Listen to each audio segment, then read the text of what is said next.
متاسفانه بعضی دوستان، مثلا اتفاقی که با یکی از عزیزان چند روز قبل افتاده بود، پیام صوتی فرستاده: جناب استاد نظر شما در مورد فلان موضوع چی است؟ خب این جناب استادم در اون موقع مثلا سر سفره نشسته یا تازه از خواب بیدار شده یا در یک وضعیت نامناسبی هست، جواب داده خیلی شاده، چند تا خمیازه ای رو کشیده، چند تا سرفه ای هم کرده، عطسه ای هم زده. خب جواب سوال طرف رو داده که بله این به عنوان یک وظیفه شرعی جواب سوال رو داده. دوست ما هم چی کار کرده؟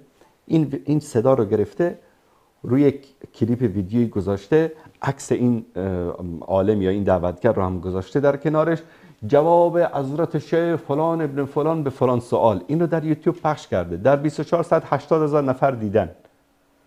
این غلط است، این خیانت است.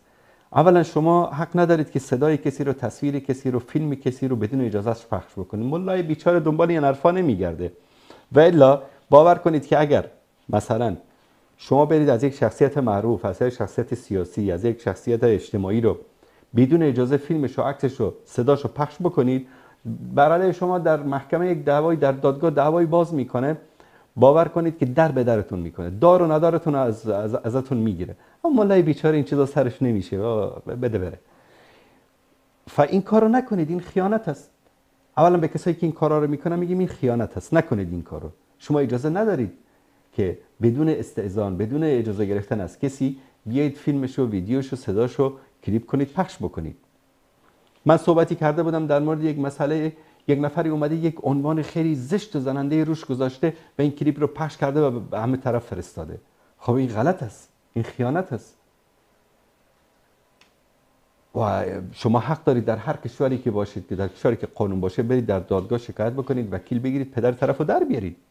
اما مولای بیچاره این کار نمیکنه. پس سوء استفاده نکنید از این چیز. و عزیزان ما علما و دعوتگرانم بیدار باشن. اولا تا جایی که امکان داره سعی کنید صوتی پاسخ ندید الا کسایی که بهشون اعتماد تام دارید. ثانیاً تاکید بکنید که این صوت رو جایی پخش نکنید. این بعضی سوالات خاص است، طرف در یک حالت ویژه یک سوالی کرده، شما در یک حالت ویژه جواب سوال ایشان را دادید. شاید همین سوال به شکل عام مطرح کردنش درست نباشه. پس این مسئله است که باید همیشه در نظر گرفت.